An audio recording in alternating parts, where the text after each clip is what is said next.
She fluent in that cash talk. Walk in the booth like Naomi on the catwalk. And tell them bitches whoop whoop from the Jaguar. It ain't even right though. Push me and I might go. She ain't getting money. I'm like, what the fuck the hype for? When them bitches bite flow, make my appetite go. Poof, gone, voila, magic. Looking mad good just to pull up on them rampant. Welcome back to another episode of Unhinged and Immoral. I'm your host, Jamila. And I'm Mecca. And we have a very special guest here today. Let me read off his accolades. Why are y'all doing this? Why are y'all We have to start so we can go somewhere. We have to start somewhere. Yes. So introducing our next very special guest and internet icon, stand-up comedian, author, and creator of the BET show Churchy, and our self-acclaimed mentor and friend, KevOnStage. Yes. Self-acclaimed? Mentor? Thank you, guys. This has been my dream. I asked Mecca and Jamila to be on the podcast, and they shaded me for like 3 months. They was like, yeah, man, whatever. Whenever we get to it. Who said that? And they pushed me down. They pushed me down on the ground. You lie, you steal, you kill. You lie. Your name no good. Honestly, I'm very happy to be here. This is great. I'm very proud of you guys. Godly proud. We are so happy for you to be here. I just want to say Mecca has a good Pentecostal skirt and Jamila's feet I don't wore a touch the ground. Pentecostal skirt and my socks and New Balances for Kev. This is like the church kids going to Six Flags. This is how we had to dress to go to Six Flags. My arms I mean, she got a lot of arm out and there's too much but chest, you know but she why it tried. was okay? Because she I'm was from fast. California. Yeah. Well, no, California, it was so hot. It's like 100 degrees in California. Yeah, it's crazy. So like I was going to say, this could get away in July. This is July. And Atlanta's weather, man, what's going on? I don't know, but it's not silk press approved. No, it's not. I tell you that. I had a bonnet on outside. I wasn't playing those games. No. She had the bonnet on all the way up until you got here. I love this. Fool. I love this. Exactly. I don't fool with Atlanta. It's been raining for 40 days It's and been 40 crazy. I didn't even check the weather because I was like, oh, it's cool. And I got here and I was like, what is this? Yeah, And it's super mugged out. Yeah, it's muggy super mug. muggy. And it's like thunderstorm rain. Yeah, it's crazy. It's bad. It's crazy. It's crazy. Well, I thought you were going to ask your question first. okay. Because it was supposed to be 1, 2, 3, 4. Did y'all have 4 questions total? Yes. Well, yes. No. Really? Yes, because and who knows if we get through the 4 We questions. actually have a ton of guiding lights. Okay, let's do this. I'm Because very I know excited. how we can get being very talkative Yeah. and things. I want to get into Churchy. You just did something that, my God, on today. Imagine. Shout out to Dominique. So not only do we have season 2 of Churchy coming out very soon. Drop the date. August 21st. Yes. BET Plus, all 10 episodes. That's Jelani's birthday, Watch by it. the That's way. Jelani baby. That's that baby birthday. That's that baby birthday. He should watch it for his birthday. Y'all should get together and watch it as And a we family. will. Yeah. And we little absolutely party, will. that'll be But you fun. also just sold Yeah. a show. Another show to BET. Yeah. The Hospital is coming out on BET, the channel. Come on. Linear. Hello. Big linear. Feel me? That's Cable. September 10th. Yeah, on cable TV, September 10th. And the crazy thing, this is not a flex. This is just how good God is. We shot that show in 2.5 days. Like, I couldn't even afford the 3rd day at the full rate because that hospital set was very expensive for me. I bet it was. It was a lot hospital. of bread. It was because it came like set deck and all that stuff. Like, but it was a lot of bread. Fun fact, there was no AC in there. And it was in the dead of summer. And they didn't mention This that. is in LA? This is in LA. Oh, hell. In the valley, which the valley of LA is hotter than other parts. So like Santa Monica, Hollywood, they don't get as hot as the valley does. It can be like 10, 15 degrees hotter in the valley. So we were sweating like crazy. Wow. We had to pay extra to get an AC, but the AC was too loud to film with. So we'd have to turn it on and turn it off. We had to have PAs doing it. But anyway, we serve a God Hello. of Abraham. Yes. In 2.5 days. Where's Jarrell at? I will never let it go. 2.5 days became 4 episodes of television. So that's right. It's amazing. Period. God And is it amazing. paid off. Like, It paid off. sometimes you got to just trust in yourself and take a chance and just be like, I know this is going to hit, but how it's going to hit. And it did. It did. It did. And you shot that last year. I shot that last summer. That's crazy. And Oh, wow. I did. It was like in July. It was the hottest it would be. We shot it on like a Tuesday, Wednesday, Thursday, and then I went to DreamCon like the next day, and I was like, and I'm very happy. It came out like super great. good. I'm excited. But to I see never it. thought it would be a TV show. Yeah. Like Yeah. I was like, it was just for Patreon. My Patreon loved it. People loved the clips we put on social to try to get people to go to Patreon. But I didn't plan on it being a TV show at all. Yeah. I was just That's like, so cool. That's so amazing. wait, how did it end up kind of becoming a TV so show? I believe the success on socials, TV execs watch Yeah. stuff. But we have partners who were like, y'all should pick this up before somebody else does. So Wow. the same people, Spring Hill, who worked with us on getting Churchy sold to BT, they went back to BT and was like, because other people, it was like a bidding war. Another company wanted it too. Come on now. Yeah, it was crazy. Not a bidding They was war. fighting over the Come on, kids. man. That's right. You better ask about me, Okay. big Kev, not the little. My feet touch the ground. Catch the shade, child. But yeah, I mean, and the thing is for me, like, I'm just really grateful because it's been a lot of years of trying to do this and a lot of failure. Yeah. And it feels like now the dominoes are starting to like tip over where things that used to be very hard are now less hard. Right. And that's a word. yeah, but it's taken a long time to get to that point. But now, like, I snuck my pinky toe in the door with Churchy. Yeah. And in season 2, I got my next toe in. Yeah. Hospital. You only I'm got a halfway couple more left. I only got a couple more toes. I'm about to get that door all the way open. Once that big toe's in, you're good. Once that big toe Once that in, big toe's because in mine there. got a hook. The yeah. nail go hook off. Mine got a a door acrylic stopper. on it. Yeah, I'ma get my in there. big toe busted in the Yeah. mud. So if I get that big one in there, you that might as big well one let in me in. Because that big toe gonna open, I'm gonna open it up. Yes. And I think for me, it's all about opening it up for other people too, right? That's Yeah, why Mecca and Jamila are on my new show, Safe Space, which will by the time this airs, I might be able to make that announcement. Okay, period. But I remember, seeing both of y'all separately on TikTok. I was trying to think of the video that made me follow Mecca, but I know what it was for Jamila. It's such a random video. It was Michael Jackson. Oh, man, that girl. Oh man! Said, Hello? this girl is freaking nuts.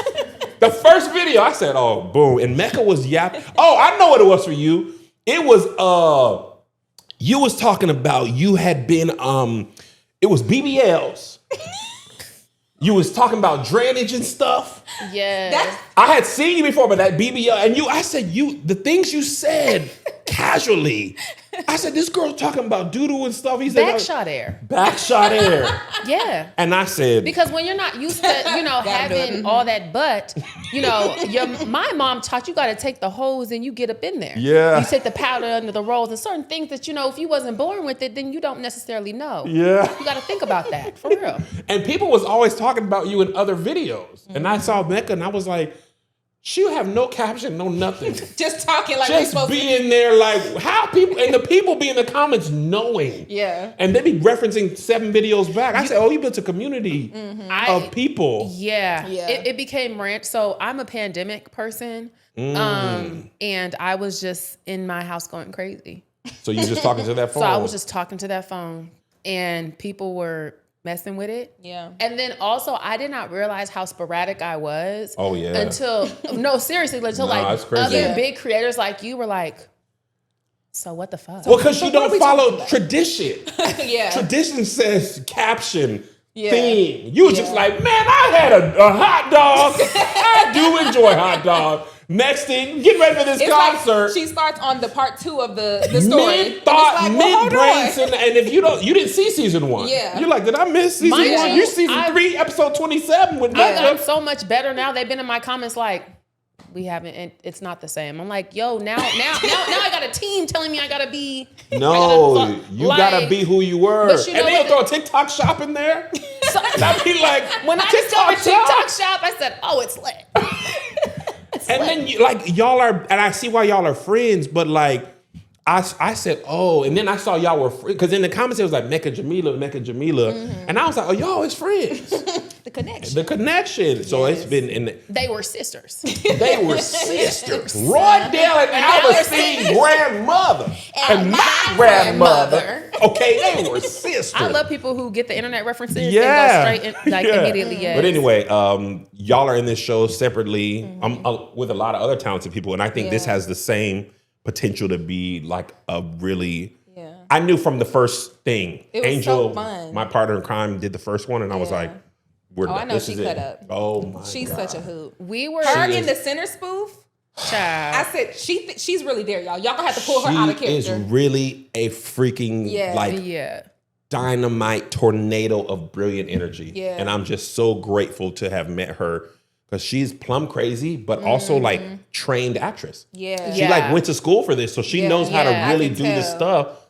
So yeah, I'm blessed to be surrounded by talented people. And I think that's my superpower is I'm not intimidated by talented people. You're not, because we linked up with Mel. Mel shot earlier in the day, but after we were done, yeah. Oh, friend of the pod. Love Mel Mitch. Literally, we, went and had crawfish after we got done shooting. And we were telling her, like, that's the most fun I've ever, like, we were there 6 hours. It seemed like it was 2. Yeah. Just it's a good time. A ball of fun. It doesn't seem like you're trying to dull other people. Like, let me get my joke. It's like everybody get in where you fit in. But it's like, that's like the breeding ground for excellence when it's like, dang, you funny. I want to out funny everybody. Like I want to just, and like that feels so good, like that spirit. So it just works. And I think I came from plays. Like I was in plays, and in a play, everybody needs to be good for the show to be good. Exactly. And I think that's my greatest thing is like, I need to kill, but so do you, and I need to leave space for you. Yeah. And then the background singers need to be good, and the band and the stage manager, and like we all got to work together. So I can't outshine my scene partner, right? So I don't have the approach of only I can get mine. Like the dude Rich, who's my development exec, he was like, "Yo, you can say funny stuff too," because I'm like, I want the people to be funny. He was like, "Yeah, but they, people want to see you be funny too." But I am blessed to have the ability to work with people and that people want to work with me. Yeah. And I'm not intimidated at all. And I think it makes for better stuff. Yeah. Overall. Absolutely. I'm gonna get mine off, but like it's a team. What I do is a team game. You know what I'm saying? It's a team sport and there's room for everybody to win. Yeah. So speaking of being like a comic, you're well known for being like a clean comic. Yeah. 30 years ago, Bill Cosby was known for being a clean comic. I'm not comparing you to Bill Cosby. No, I appreciate it. But what I'm saying, let me get that out there. What I'm saying is, what is a clean cut comic to you? Because when we were writing these questions, we were kind of talking. Jamila said, but Kev cuss. Bill Cosby thing was he didn't cuss. But you're absolutely considered like a clean cut comedian. There's levels to it. Yeah. So Bill Cosby on stage was the cleanest of the clean. And I mean, clean can be as simple as no cussing. And then there's also like the subject matter is clean. So no Bill Cosby, no sex, no like things like that. So he was like basically family-oriented storyteller type of clean. So there's like, when you work at a college, any black comedian now, they don't really want you to cuss. So you're just saying jokes, but you're not cussing. But they don't care if you do sex jokes and stuff like that.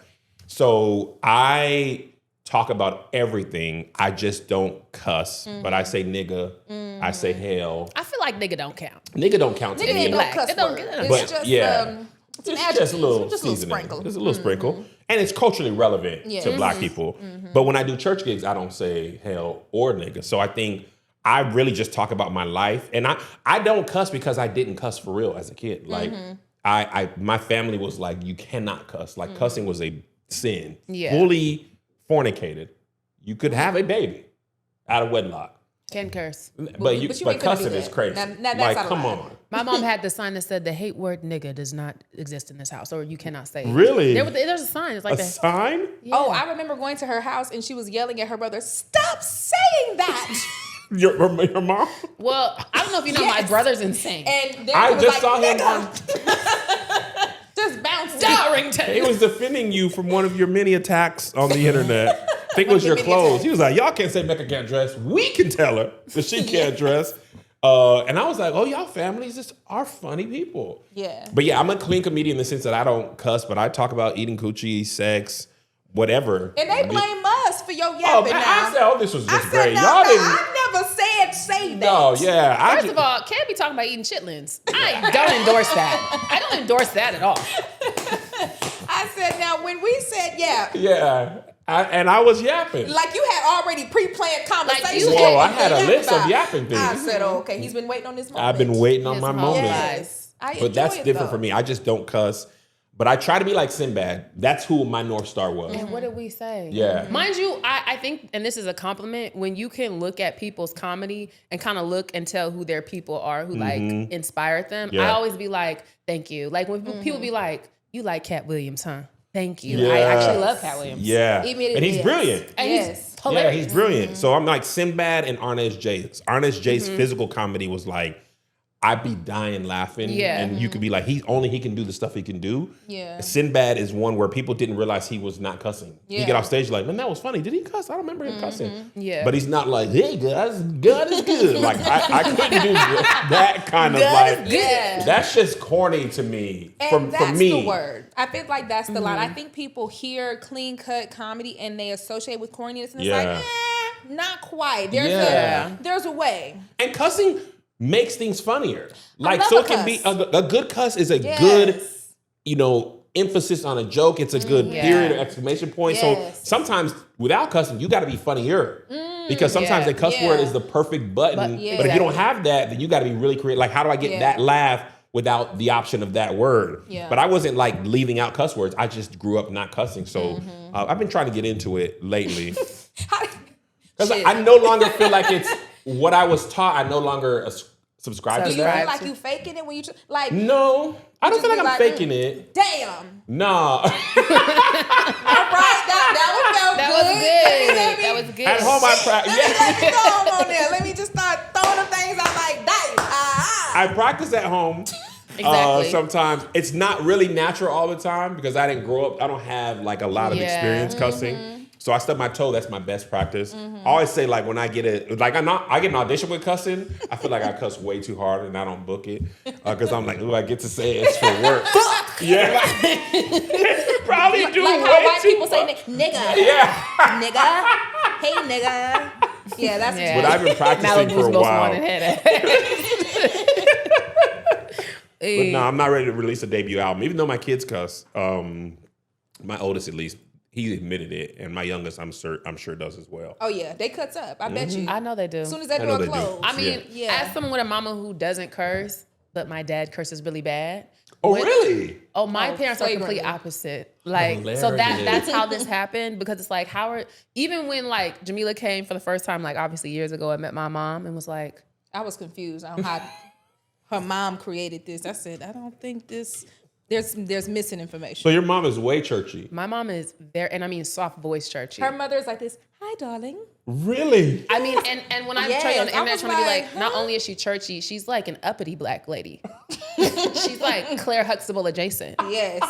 Like I'm when talking people, about like flips and rolls in the hair, pressed. Really? Yes. she got told, she went to the uppity church and she said, well, why don't you come on up with me? Girl, shut up.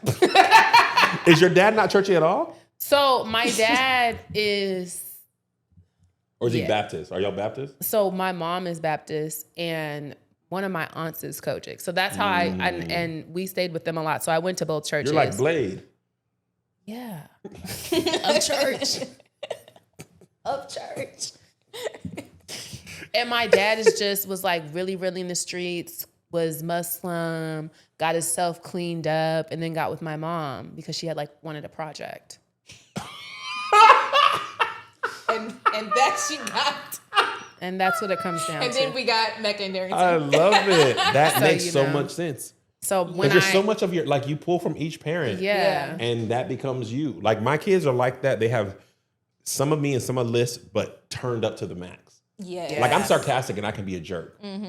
But I know when I'm being a jerk and I pull back. I try to. My youngest son, he's jerk to the max. Oh, I love that. I He love is a little big meme. sarcasm. Yes, like I love that. and then my oldest son is a diplomat McGee, the way I am, but even more easygoing. Like, but he's been like that since a baby. Like, it's crazy how much your children's personality is developed so early. How you get that from me? Early. How did you even know that? I don't even How did know. you 2 even years old. know? It was in the chromosomes. I'm watching that happen with my son now. Mind you, he's 4. Half the sentences are gibberish. Yeah. But the other half, was that a joke? was that drama? Was that? He goes, oh my God. How do you know how to, Clear oh my as God. day. Bruh. What? You're 4. What are you talking about, bruh? Like that. And it's like, I laugh. It's gonna be very he be hard hearing you to yap though at home. And he yaps back. That's his background noise. He yaps back. I'm like, wow. Yeah, I love this for him. Because I absolutely. You're kind of cool. Like, I can't even be mad. I would hate to have a boring kid. I never wanted that. That's my worst nightmare. Yeah. Having a boring kid? Yeah, because I feel like with me and my brother, we were so, like my mom was, we don't curse, we don't do anything. But see, my dad was always still at the house because they were together.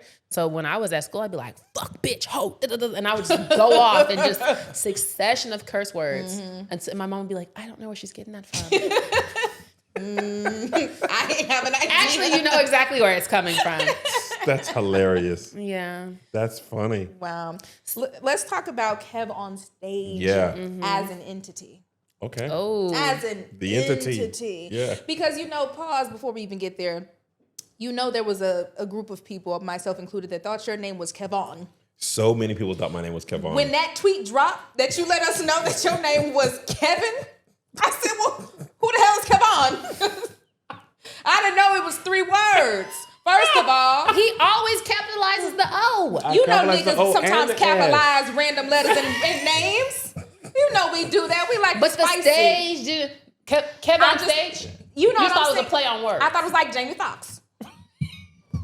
What? Just because it just give KevOnStage. That is my stage name. Stage was your last name. People thought Stage was my last name. I can give you Kevon. I thought it was like a stage last name. Like it was something he made up. Yes. But I said, silly. okay.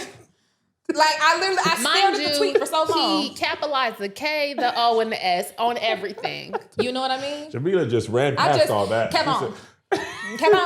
That's so funny. Kevon do got a nice ring to it, though. It's a lot of That's black a regular Kevons. black That's Kevon. why, There's a lot of Kevon. I'm not looking at all the spaces. That part makes sense. It's the stage that doesn't. That's why I track. You know what I'm saying? That stage got to let you know that ain't something different. Now that we know. Back to the entity. I just had to get that off. Was it always your plan to get to this point where you have full-on production studios and like kind of have the KevOnStage studios, or was it kind of just like it led you to there? No, not my plan at all.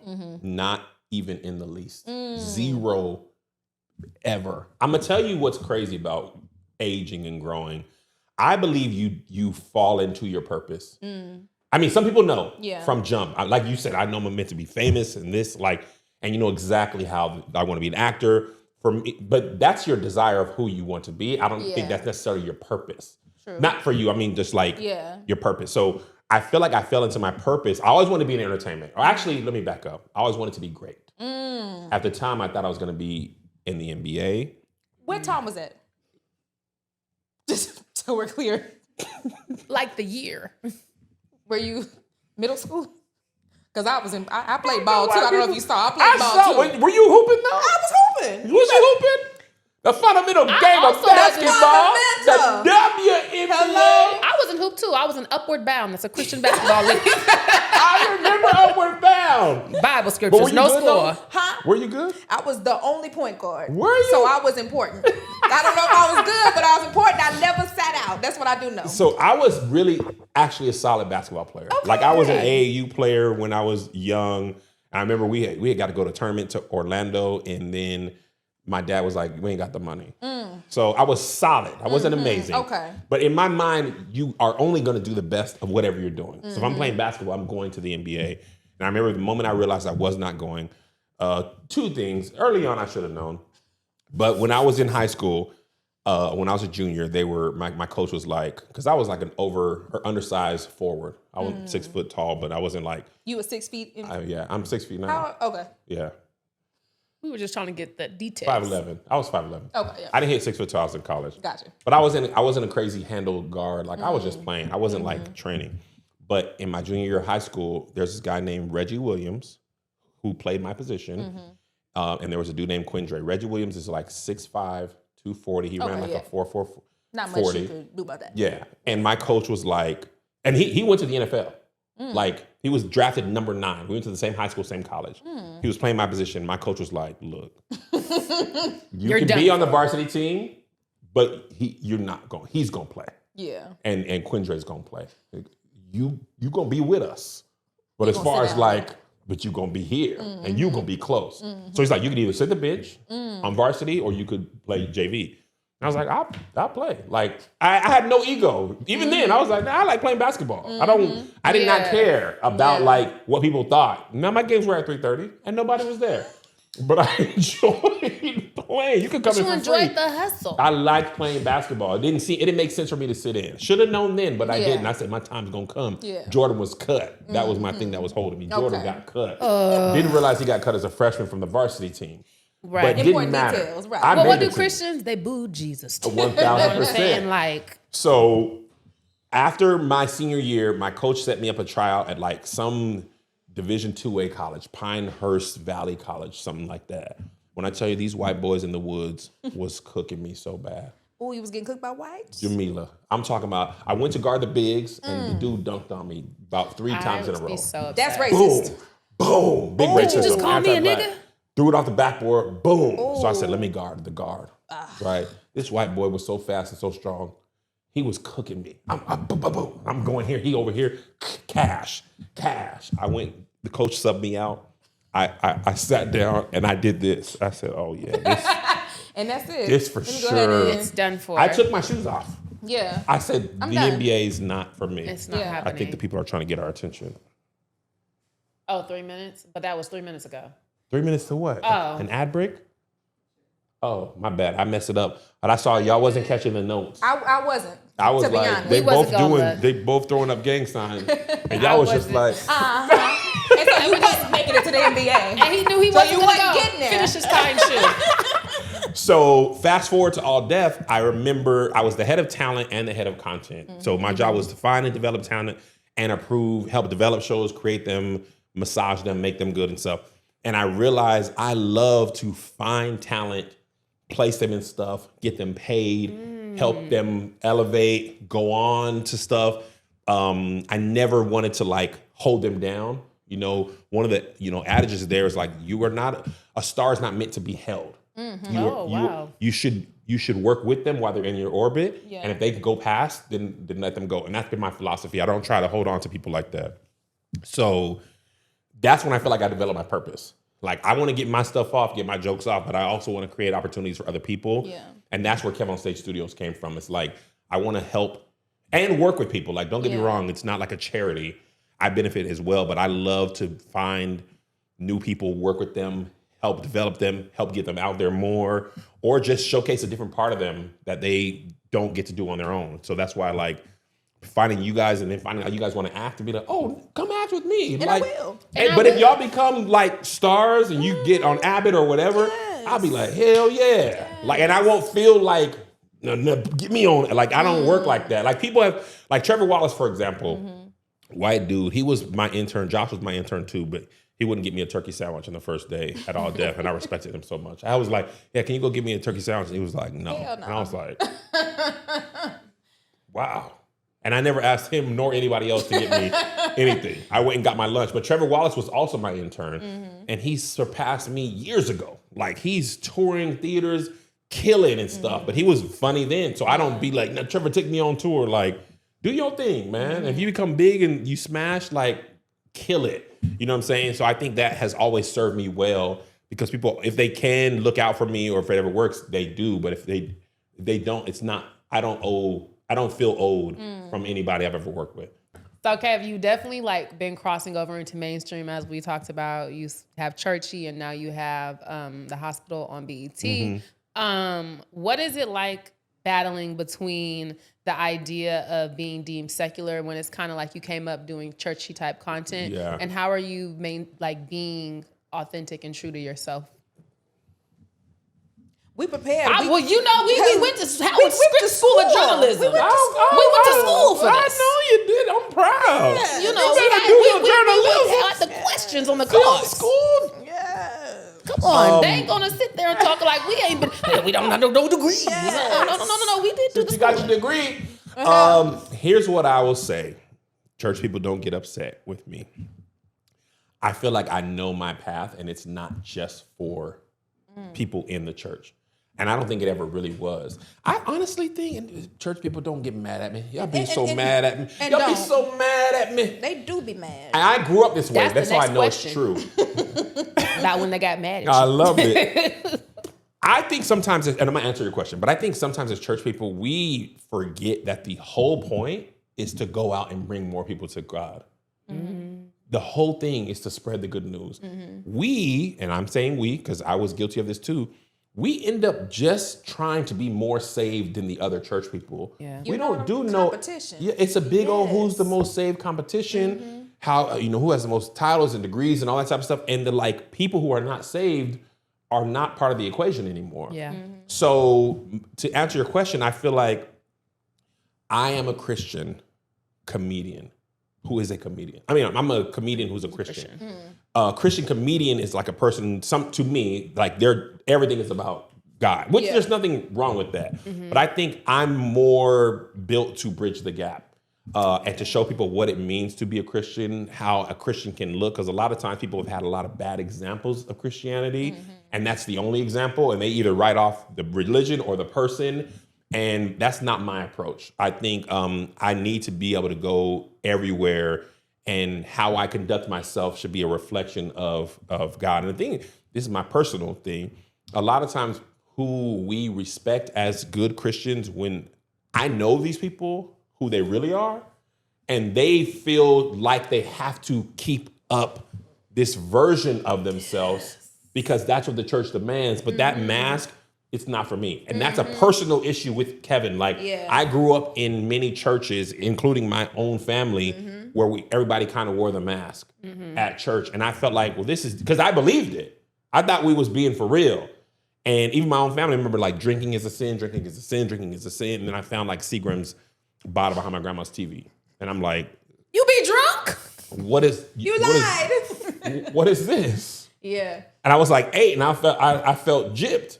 I felt lied to. Like, I thought this was a sin. And then when I was like 19, I went to my grandma's house, and they had Zimas in there. My aunt had some Zimas in there. And I was like, come, what? I said, can we drink? She was like, you can't.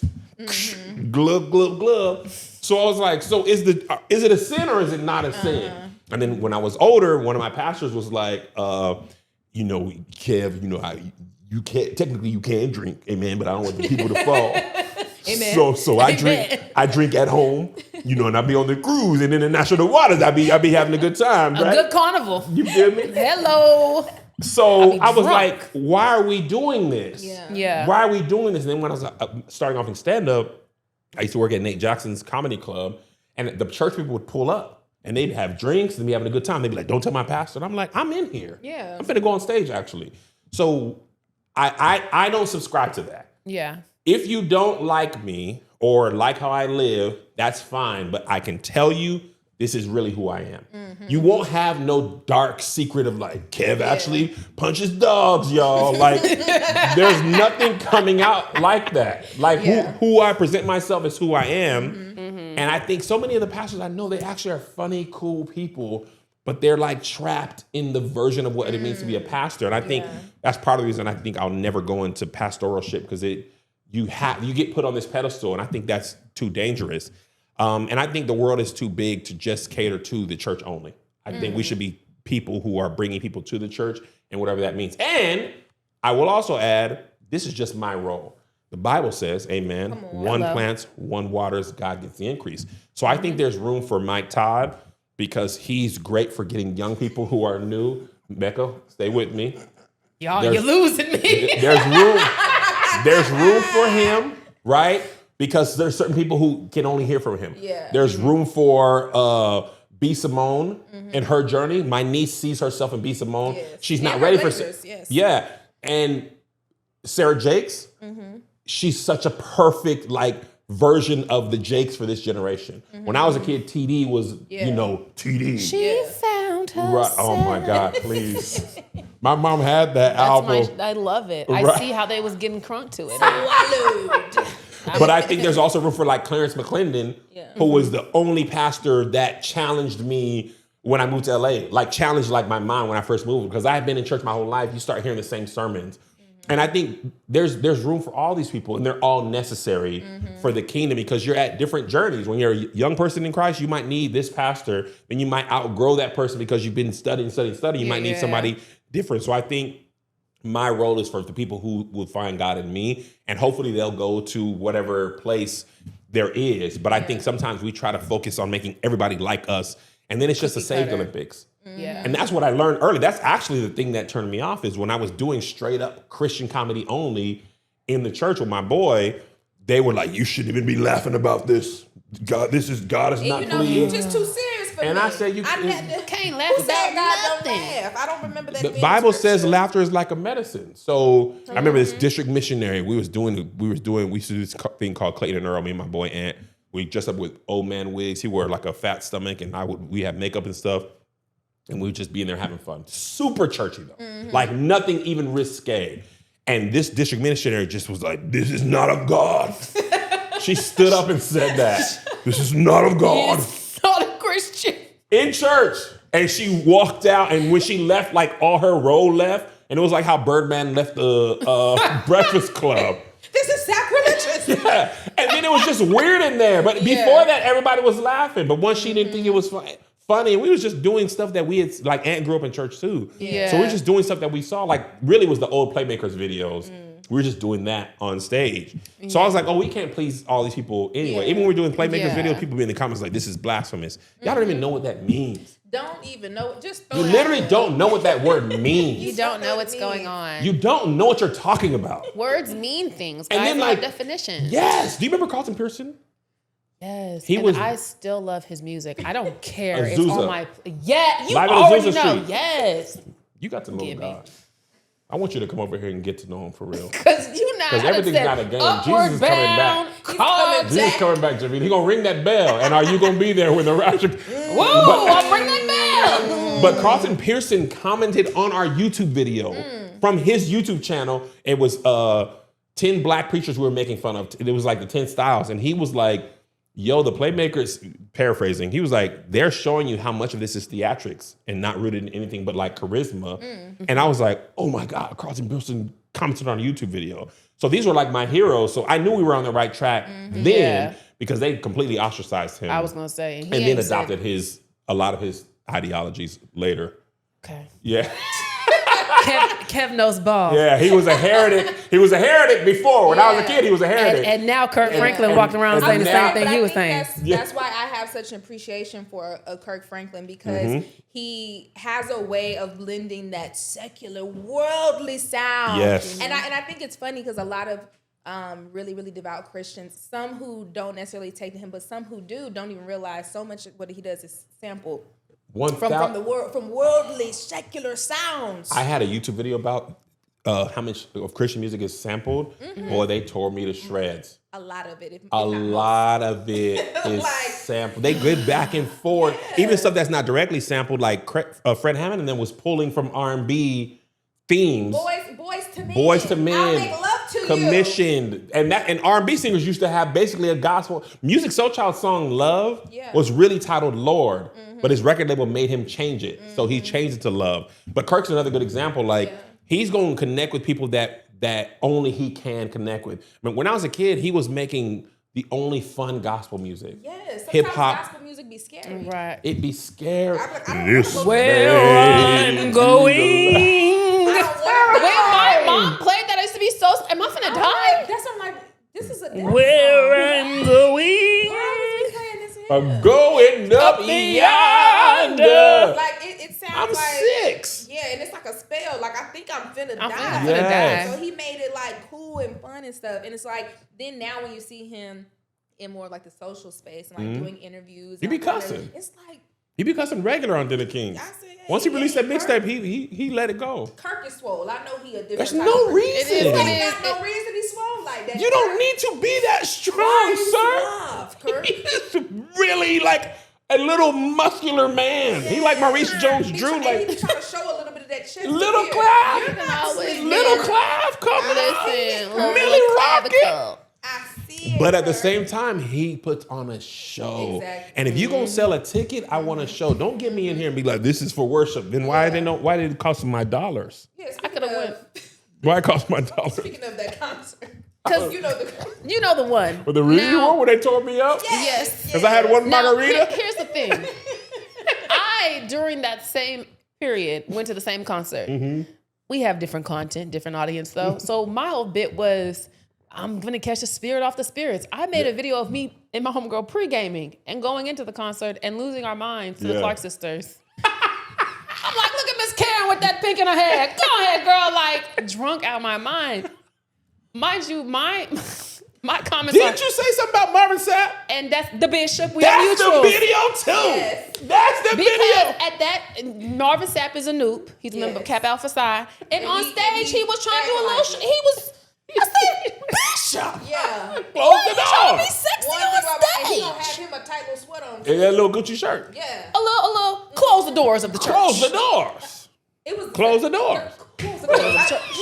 It was the second. It was the follow. Close the doors. Close the doors. Close the And doors. what was even funnier about when that happened, this is after me and him have had our online interactions. They in my comments, Mecca, what you got to say about Marvin Sapp saying close the door? I said, y'all ain't never been in a revival. I literally did that. Close the doors of the It church. gets weird at I revivals. said, it gets kind of weird. I said, well, honestly, it makes me feel like y'all haven't been to church or you're not as churchy telling as you're you, trying to that's make you what seem it is. That's why Because it's so funny. him saying close the doors of the church was, me and my brother would have been, yeah, close the doors, close Yeah, doors, yeah. close doors.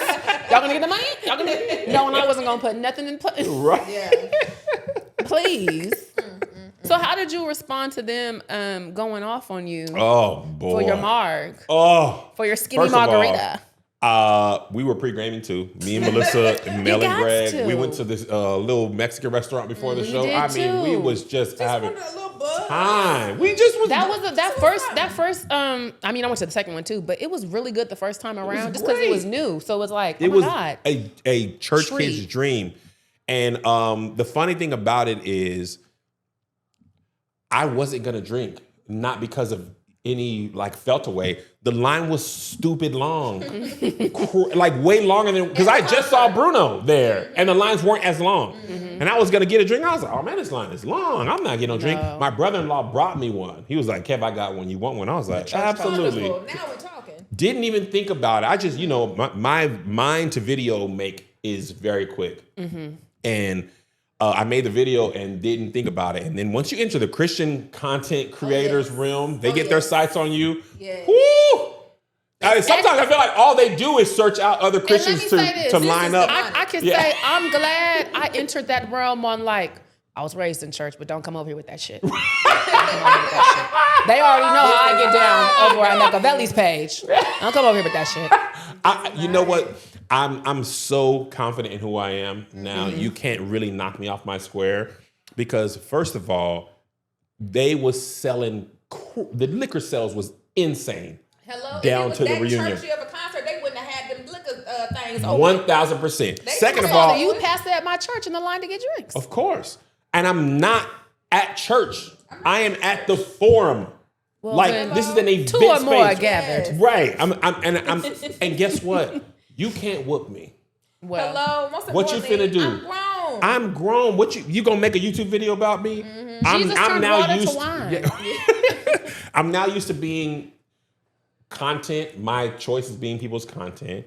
I'm now used to my name. When you say something about me, it gets more videos than some of your other videos. Yeah. So sometimes it's just good. It's just and you be smart. like, talk Well, about me. Go ahead. This is good content. I had church people like, what you should have did, DMing me. What you should have did is minding your business. Hello. Because- you should have said mind your damn business. Because I'm not doing nothing that I'm not putting a version of me that's not out there. Yeah. And the funny thing is when I went on tour, I had so many pastors who, when we did the Backbeat tour, so many who was like, Kev, I ain't gonna hold you. I was drinking there too. Some of them were like, I have a church in this city. I went and saw it in another city I can sit. just so I could have a drink. This is Yes. insane. You okay? Yes. This is insane. Breathe. Like, you spent $2,000 more, whatever, to buy a flight and a hotel ticket, so you can have a drink at a concert, and they came to your city. I'm not doing all that. Yeah. So if God is upset with me, He gonna have to deal with me. But you ain't got no heaven or hell to put me in. You'll be okay. You will be all right. And that's the thing. Like, as a content creator, you got to let people be okay being mad about you. And I wouldn't even find hardly anything if people didn't tag me. Like, Kev, you seen this? Yes. I turned my tags off. Why are you sending? I thought about turning my tags off too. I turned them off because I didn't like. I was just like, I don't care. I turned them off. I just don't care. Contextually. Whenever it gets hot, let me just. Not today. If I can't see it, it don't exist. Once the coast is clear, I put it back on. Because sometimes I want to go and see, but it's like you're gonna be mad. And also, as a content creator, I get it. Yeah. But I ain't never said this publicly, but I'm gonna say it now. I'm always leery. Like, when you are a Christian and Christianity is your business, and it's how you pay your bills, then there's things you will say and do that you have to say and do. Wake it up. And that might not be how you feel, but you know your audience will eat it up. You already know what that. So there's nothing I gotta say this. You become a politician. This is what my base will think. You know what's so funny about that? Beyonce, I can follow my road through Christianity based on Beyonce. When I first went to my first Beyonce concert, me and Melissa were just talking about this. It was On the Run, I believe. The first one or the second one? It was the first one, before Jay-Z. No, it was On the Run too. You're right. And she came with Jay-Z, and we sat in the Rose Bowl way up. We didn't have bread like that. And I took a picture of the Rose Bowl. I was like, just the seats. Okay. And the Christians from back home was like, I know you have changed. You went to Beyonce's concert. Everything we thought was going to happen to you. Now I be on the flow. Hello. Because what you finna do? What are you finna do? You're not going to stop me from seeing the greatest living entertainer in the world. What's crazy? You won't stop me. Reading her mama's book, I knew, she's a singer. So, back then singers were coming up in church. They're very churchy. Very churchy. Miss Tina is still connected to St. John's, and they still do work. And even when she was describing how she raised them in terms of I said, oh dang, y'all had to go feed the homeless too, and y'all had to go do this too. I'm like, oh well, now I really don't feel bad. Right. Y'all really not finna make me feel no type of way. She over here telling y'all how she raised her kids. And if you live in LA, their bands. They are the band for Noel Jones and all them. Like, they the best musician in the world. The best musicians be in their church. Best singers from the church. Hello. They're church. And that's what's the problem with R&B. 1000%. And I feel like I can't live. This is my one life. I can't live it how you want me to live it. Because y'all want to know what changed my mind? Helped me so bad. Yes. Erica Campbell had a song called "I Love God." You don't love God. What's wrong with you? Right? Lady. Real hood classic. Hood classic. Love it. Love E. She is my pastor. She's my first lady. I go to her church when I go. Right? But love the song. I thought it was so fun. And this lady made a video about it. She was in a van and she just was like, God is not pleased with this. Y'all are going to hell. Just because it got a beat. Just because it got a beat. So I made a video in return to her video. And then she set her sights on me. KevOnStage is a Christian clown. Oh. I mean, lit me up, right? Because I listened to that song. Many years later, somebody in the stage crew sent me a video. That lady denounced Christianity. Because when you go so hard, sometimes you got to take a step out. You know what I did too much. I just said this. That's so crazy. We just put the episode. You know what, my bad. And I just thought, had I listened to her, she don't even believe in God no more. You don't even know God no more. You love him so much that you don't love him at all. Now he ain't even real. This is too much. I just can't. You didn't want me to listen to a categorical gospel song. Now you don't believe in God at all. All them beats and drums. All them beats and drums. That ain't right. Holiness is right. I need to find out if she's a witch, because that's usually that pipeline. She's probably a witch now. So I was just like, man, I'm still with him. Yeah. You don't love him no more. Yeah. You don't care about him. You don't know if he's real. And you was mad at a gospel song. But see what happens when you're too worried about other people. You're trying to judge. And chastise. So y'all just gonna have to be cool. Like my grandma don't even like everything I do. She come to my shows and she's like, well, it's so funny. Me and Angel went on tour. Boy, she came. My grandma came to the dressing room. She said, it's a little filthy for me and Angel. You really are filthy. You're really nasty. It just kept going. That I ain't like that the other No, I don't like that. But I'm sorry, you gonna have to live with it. Like, I'm Yeah. 42 years old. Yeah. You can't whoop me. You can't tell my pastor on me. And my grandma been to my shows. I'm not doing anything that I don't believe in. But I can't live my life there's too many people with too many opinions. Yeah. And those opinions change too much. So y'all gonna be okay. You can be mad. That's your right. You can make your video. I hope it does well. Yes. But it won't stop me. Lessons we had to learn. Oh yeah, I be watching y'all go through it, and I be like, my sweet summer children. From the sidelines, huh? Just watching us get whooped. Well, the thing is, I be testing y'all sometimes, you know. But the thing is, that only happens if you are the nigga. Yeah. It only happens when talking about you will get my video views. If you are nobody, no one cares. So once they start shedding their eyes on you, and I don't mean this as like, y'all ain't nobody, but like categorically. I do. I absolutely do. I literally mean it only happens when people see you as a person worthy of taking a shot at. Because when y'all were small content creators, nobody was like, look who Jamila and Mecca. I said this. I was like, when I was anywhere, probably 50K to 100K, I was like, that was my best time on TikTok. I had cultivated the perfect audience. So nice. They got every joke. Everyone loved me. I was like, this is great.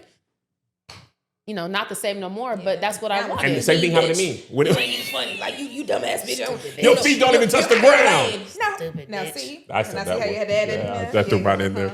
But the thing is, even when I was on YouTube, it was the same way. Like you followed me, but it's actually worse for y'all. Yeah. And what I mean, like back in the day when it was just, I feel like old nigga. But when it was just YouTube, things didn't go this viral this quickly. You couldn't find the wrong side of the internet. It like stayed in a certain bubble. It stayed in, because what happened is, if I wanted you to see this funny video of Kev and them, you would click the link and you would text it. And then you would text it to Mecca. Yes. The algorithm didn't share it to you. This now TikTok is so interesting. YouTube damn near still like that. YouTube now, but now things go viral outside of the intended audience. So same way as you were just saying early on, this never happened. Yeah. Things never went outside of like Kev fans for like years. Yeah. And then all of a sudden it was like, wait. You're exposed to everybody. Yeah. And once everybody likes you, once everybody knows about you, that you can't be loved universally. It's impossible. All right, so you was featured in the African American History Museum for making some comedic content on social media. And we would consider you a pioneer in this space. How have you stayed relevant with the digital media constantly evolving? Well, first, funny story about the museum, that video didn't do anything. Absolutely nothing. Like on YouTube. Was not a 0 views. Like nothing. I made it. We were about to move to LA. I had that thought, made it, and literally we packed that couch and left within like a week or two. And many years later, I got an email, and anytime people ask me if they could license my video, I'm like, yes, I don't care. Put me everywhere, send me my little check, or don't. I don't care, because I feel like you're going to take it anyway. So I didn't even read the email for real. I was just, Smithsonian? Cool, put on your little TV show. Didn't know what it was. Wow. Museum comes out, and people are like... Was this before the museum? This was like 5 years before the museum. When they were still creating the archives. When they were still creating the archives. So you had no idea. No idea. Okay. I thought it was going to show on the Smithsonian, because the Smithsonian reached out. Yeah. So technically, the National Museum of African American History and Culture is a Smithsonian museum. Right. I didn't realize that, and I didn't hear about it. Like, I didn't connect the two. So Melissa gets so mad when I tell this story. The museum comes out. People are going. People start tweeting me. Yo, you in this museum? I was like, what? What museum? Smithsonian in DC. Like, text me a picture. Melissa's like, how do we miss this? So I searched Smithsonian. Them folks asked me to come to the opening. They was gonna fly me out. Oprah was there. I know Melissa pissed. Melissa was like, we could have been there. Never followed up at all. So the crazy thing about that is that exhibit will be there for a minimum of 20 years. Wow. So like for something I said comedically to be categorized as a museum exhibit is insane. That's insane. Crazy. That is crazy. That's a flex. That's a flex. But it is like insane. when they tried to say Kev isn't funny, I mean, but historically categorized. That unfortunately doesn't track with history. In a museum, not only as funny, but as a part of Black culture. Yeah. So I'm funny and culturally relevant. So to answer your question, in order to stay relevant, you got to change. Like when I was making YouTube videos, the first things we made was like, before YouTube was even like a monetary thing, we was just throwing up anything. This is before Playmakers. I had a channel called KFred926, and I remember we did like Lean on Me. Had your feet on the Bank of America desk? That was a key bank, but yes, at that time. Yes, I got fired from that playing job. on them people time. And rightfully so. They said, you don't come here no more, and we give you no more dollars. Yeah. Understand. But during that time, yes. Okay. We used to, my boy had stolen a video camera from his school. We used to make YouTube videos with that. Lean on Me in 4 minutes. Craig Lewis, rest in peace to one of them. I didn't mean to be funny. One of them passed away, and I don't remember which one it was. Maybe y'all don't put that part in. I just don't know if it was Craig or Lewis. I'm really not trying to be funny. Everybody's putting their heads down. Because it's the way you... I realized in a moment, I didn't realize if it was Craig or Lewis. It didn't sound funny to me. Okay. But It's the way you kept going. Well, I didn't know because the red light was on. But anyway, I'm not trying to be funny. Yeah. But those are our videos, and they were like getting 100 views, and we were like, "Oh my god, Yeah, We got it going. 100 people saw this. We kill it." Yeah. So then I remember stuff girls say was going popular, right? And I've been studying YouTube for years at this point. And remember, Billy Sorrells was a comedian I was aware of, and he did Stuff Black Girls Say, and he got like 9 million views. And at that time, that was like That was everything. 9 million views is crazy. He got so many opportunities because of that. So I just did a play that bombed. We lost all the investors' money again, second time. He gave us 20 grand. We didn't give it back to him. Are you still in debt? No. He put his money up. He was a millionaire, black dude. He owned a janitorial company. He knew what he was signing for. Yeah. But everybody got paid. Wonderful. Except him and us. But everybody who worked for us got paid. I remember it broke my heart because we had paid one actress $1,000 and my mortgage was around $1,000. And she came to my house to pick up the check. And I remember like I held it for a second. I was like, thank you. And I was like, yeah, have a good day. Could have used that. My mortgage sitting around 12 Honda. I need that right? back. And we did way more work than anybody, but when you own, that's the risk you take. Yeah. So we were about to quit. I was going to coach my son's basketball team. Zay and all his cousins were playing on a basketball team, little Lakewood Longhorns. And I was like, God, if you not going to let me make this, just take it away from me. Take the desire to even do this away from me. I can't do this and fail. Yeah. Like, I'll be happy. We'll coach my son. I'll be at church. I'll be cool. Like the next week that I prayed that, he did not listen. He did not take it away from me. I saw that going viral, and I said, there's no church version of this. There's no Stuff Black Church Girls Say, and it's wide open. So me and my brother and aunt did Stuff Black Church Girls Say and Stuff Black Parents Say in the same night. Both those videos hit 1 million, and like the Black church comedy part of YouTube was created. Nobody had done it. And that's a private. good cult following step. right there. They're gonna watch everything you do. We were going, Playmakers were going crazy. Every video we did was getting hundreds of thousands of views, and we were getting like $600 from YouTube. We were like, nigga, we getting 200 each. This is gonna pay my cell phone bill. Like that was so much money. Yeah. $200 each. I was like, man, this is, and I like almost immediately started a KevOnStage page because I was like, hey, they ain't gonna box me in. I'm going solo. I immediately They was were roughing like, on them niggas. not even that. But I was like, I in the moment I was like, I can't just only make church videos because I was like, I'm gonna run out. Yeah. Like this is not infinite. So I remember I made like a T-Pain 5 o'clock in the morning video where I preached that song. That's what I used to do as a youth pastor.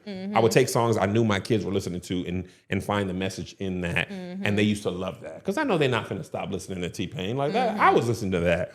But to answer your question, you have to evolve. Eventually that went away and it became listicles. 10 things this, 10 things that, 10 things, 5 ways, 4 things, stuff to do with a black barbecue. That takes me back to that time. Like, Yeah. Because like that really was like the era. Because even when me and Jelani first started doing our videos, it was literally the black parents versus white parents. Yeah. Like, it was a whole lot of racial stuff going on. I loved it. That's I loved all this racial. was at first. Yes, I love racial jokes and things like that. I can make fun of races all day. Like the Truly. jokes are infinite. Yeah. Infinite. So we Honestly, did that. with the church jokes too, I always felt like, not that they're infinite, But if you're playing off of real people you're seeing in church, then it is infinite because you're always going to see that version of that person come in, but slightly different. Yeah, 1,000%.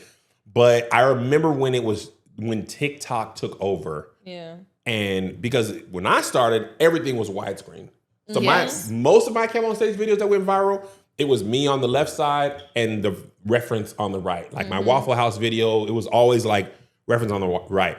During the pandemic, I realized TikTok was starting to dominate and TikTok filled the screen. And I literally had to use my YouTube, like my study brain. And I was like, okay, I got to turn my phone this way. Okay, I'm not even like used to doing this, right? Yeah. And then I remember Reels tried to copy them and Shorts came in. And now the TikTok formula is everywhere. It's everywhere. Like everybody's been, all the platforms copy TikTok. All videos fill the screen now. And there's some similarities, like you can do 10 ways in that, but really like yapping. Like I'm watching who's good and who's killing on that platform and being like, okay, how can I put my spin on it? So watching both of y'all and being like, okay, you guys are hilarious, but you have your own lane. You have what you think is funny and what you think is funny. What I think is funny is different, but the formula I can borrow from you, right? So I think I have to fall in line with that. And, so now instead of putting my video on the side, now I'll green screen myself in, or on TikTok, I'll just talk to the camera or something like that. So I think the reason I've stayed relevant is because I've stayed with however content is being received. I haven't fought to be like, I'm going to stick to my thing. I just don't approach content like that. I try to stay relevant. And then also if you're relevant to trending topics, whether it's like the thing of today or the style of today, you will feel fresh, even if you were like, in my case, getting older and been around for a long time. But I've always been doing things the way they are done on the main platform. And that's kind of how I say it. And it's like, even as you're getting older, because again, I made my TikTok when I was 24, turning 25, and I'm 29 now. It's not as if my peers aren't getting older with me. It's not as if 1000%. like there aren't people who are like your age, our age, on the internet who are like having these same experiences. Absolutely. So you can stay relevant if you want to. Yeah, you can. They're going to show, like the audience will show up. They will show up. They're on every platform. And also for me, the blessing is I'm on all the platforms. Y'all don't post on Facebook and stuff, right? That's old for y'all? So the thing is, Facebook is what I'm getting into currently. I 2K Facebook because I'm from Sacramento and it gets very gutter, but I like to follow the drama with the baby mamas and the baby daddies and the church drama of the people who I went to church with. No, this is real. And then I am in Facebook groups where it's the same thing with a bunch of strangers. She loves a Facebook group. I love a Facebook group so bad.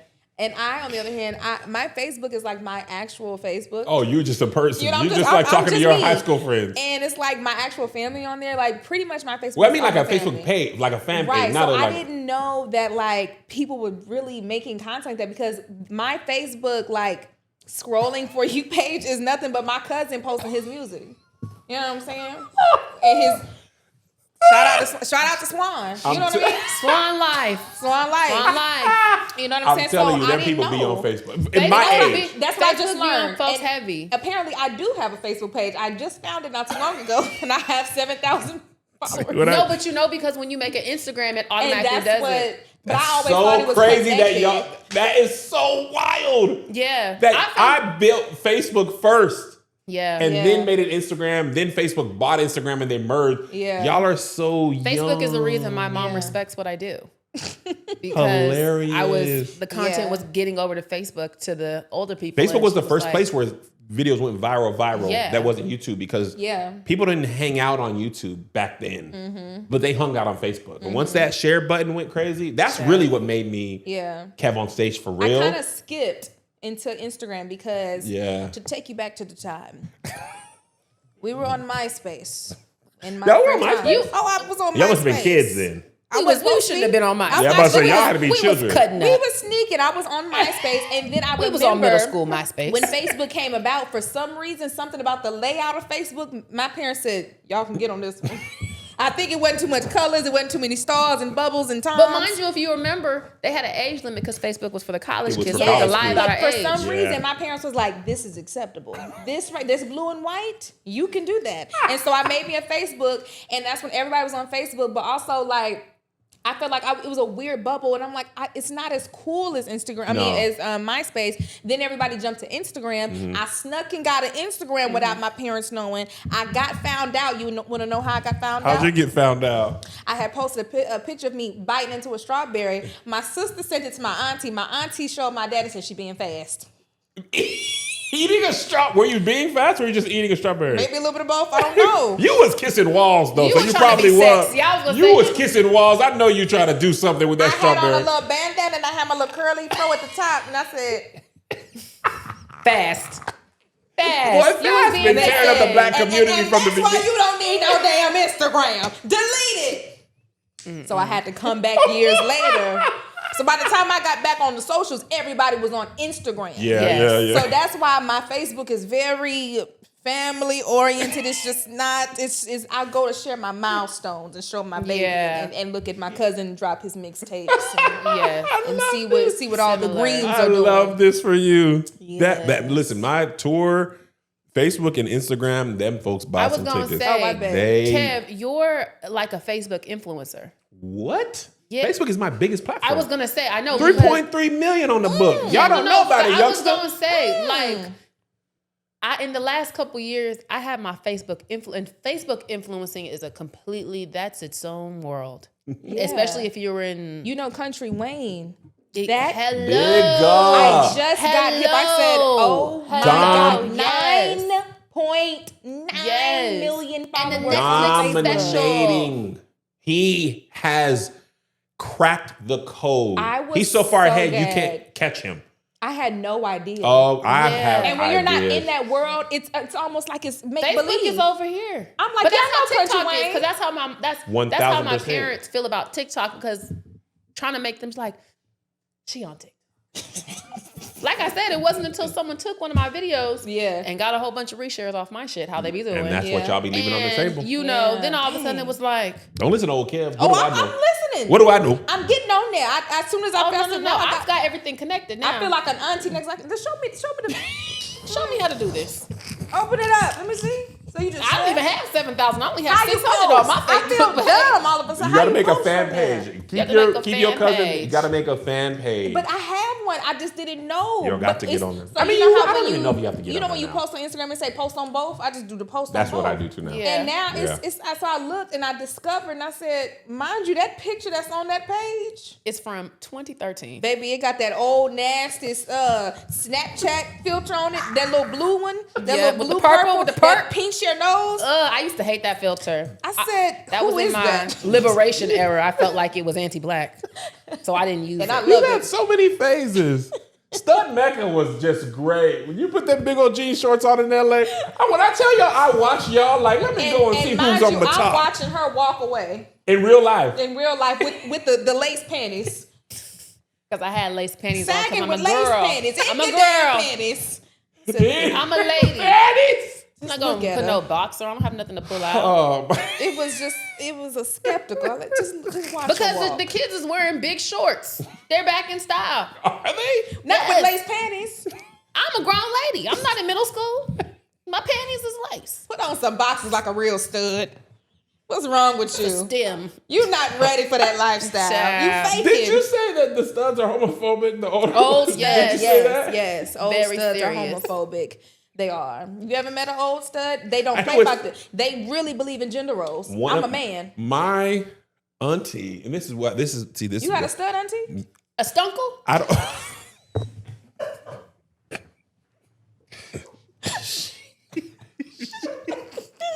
Because I too had a stunkle. That Darrington, you know how every time the videos... It's the way you keep going like, we need a moment. No, because the videos of the little boys or the little kids would be like, you a boy. Darrington literally did that because she had on like these type of... Well, you're not a boy, but you get what I'm saying. These type of sandals. And I get it. Darrington was like, you're a boy. Like when he was Noah's size, he was like, my daddy got them shoes, so you're a boy. And it's like a running joke to this day. Even like my daddy got them shoes. You're a boy. It's so funny. Oh my God. What's your favorite brand of stud? Was your stunkle a church stud? You know what's so funny? She's like my great aunt. You got a great so aunt, she's a son? stunkel. Living never in seen an San old stud. Francisco. Oh, How yeah. old? Like old? She's Yeah. 70 plus. Yeah. They usually Been gay. Ben. San Francisco? I'm with it She's for a pioneer. real. Pioneer. She invented studism. Ben.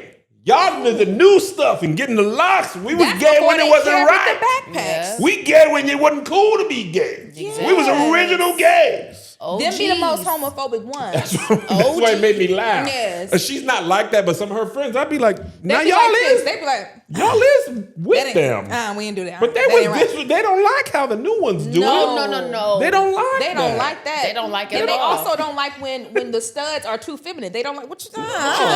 Get out of there. Be a gentleman. Why your hands done? They don't play Your with that. toenails? What you doing? They be looking at you. This just ain't right. It just ain't right. I'm not gonna lie, hearing stunkles talk is like, it be so problematic, and you just be like, Like, what did you just what say? you mean? And the thing is, those brand of studs are so homophobic because they meant to be trans. Well, They just And they haven't don't have- developed they it. don't They know- don't know that yet. you know. You're supposed to be a boy. There wasn't this many options. Yeah, before. exactly. So they're like, I don't do all I that. don't do all that. All right. They don't even. I don't like all the pronouns. You are they them. You're they. They like original gay stuff. Yes. Just be original gay. They don't know about Don't do all all that. this They new don't do stuff all with your that. green dildos at the WNBA. Please. Because I want to know. Because why is a dildo green? That's gay. Just big and green. I said this was purposeful. Oh, this was a God. message. Somebody was trying to send a message Should've to just my been ladies. black. I don't like that. That was not right. That was so rude. Knowing all the And it straps has that's in all that the building. veins in it. It was like, why'd you get that one? You wanted to make the a Hulk point. dick, You wanna like- make a- That was crazy. Seriously. Oh my God. How we always end up on studs. I mean, you were a stud. My sister's gay. It was a phase. Yeah. Jazz had a stud phase too, though. I don't know if y'all know that. I Who's believe Jazz? it. My sister, my gay sister, Wait, she had a stud phase? she had a stud phase. It was And then very. she came back and then she went back? This was also when she was white. She had a white face too. It pissed me off royally. She had an eyebrow piercing. I'll never my forget God. Oh my that. eye. She walked in that door. What is it, with a ring? It was just Or the little- the bar. The bar? When I tell you she walked in, I said I hate it. Didn't even let her get it out. She's like, well, I love it. Oh, I bet you do. I'm expressing my. She was real white, Caucasian, and she wore things that were just. I'm like, this ain't you. Hilarious. Like, you're gay, This your but- older sister. But she My older would have sister. fit in because Jazz got so much ass. You know, the studs be having bodies on them. That's what I'm saying. I'm like, you got all that butt. You got Putting all that butt in You Boston. know what I'm saying? And now you got butt and boob. The thing is, you got when I the see a tits. stud with too much ass, that's the shit that make you want to say holiness is still right. Because why would you ever wait? What are we doing, sister? Studs are always thick though, Caked up.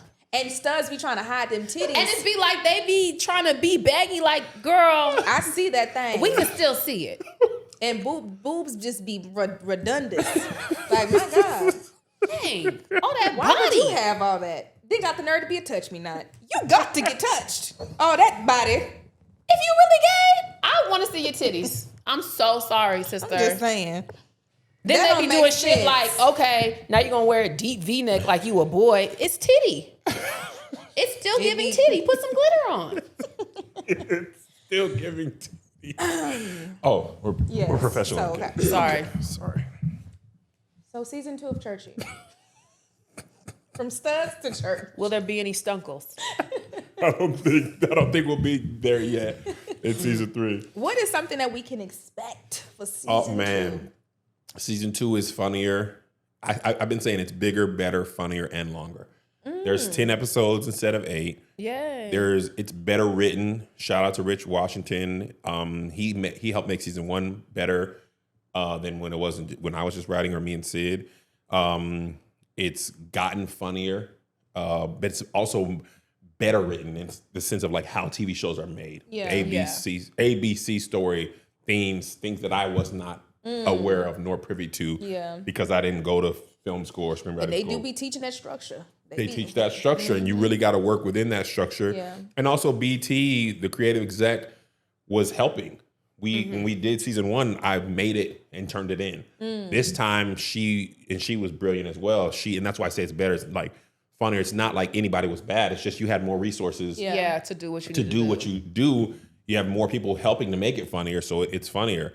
Better stories, a lot more cameos. First, we didn't have no money, and it was during COVID, so we were really limited. Yeah. And me and Melissa were paying for it all, so it was super, super limited, and we had to pay for COVID tests, which was very expensive at that time. We didn't have that this time, so you will enjoy it. All the episodes are like 22 minutes, almost on the dot, so you should breeze through, and like story builds into a great crescendo. You will have a good time. I literally can't wait for it to come out because I think people are really going to be like, dang, this is really good. Like, I'm surprised, Kev.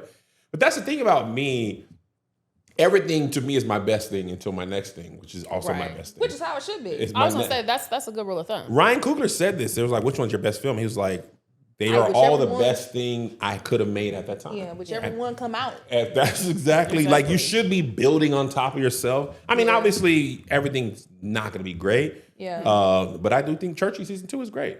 Yeah. I have a question about the writing, just because, you've talked about how you were started on YouTube. Y'all used to write YouTube. And then now you talked about being exposed to like actual writing structure. Yeah. What is that like? Like, how has it changed how you as a writer? Do you think it's made you stronger? First, it was very frustrating. Yeah. Because I realized there's a science to this that when done very well, you don't even realize how well it's done. Yeah. Like The Office is one of my favorite shows. Joshy's here. Just perfection on screen to me. Yeah. Agreed.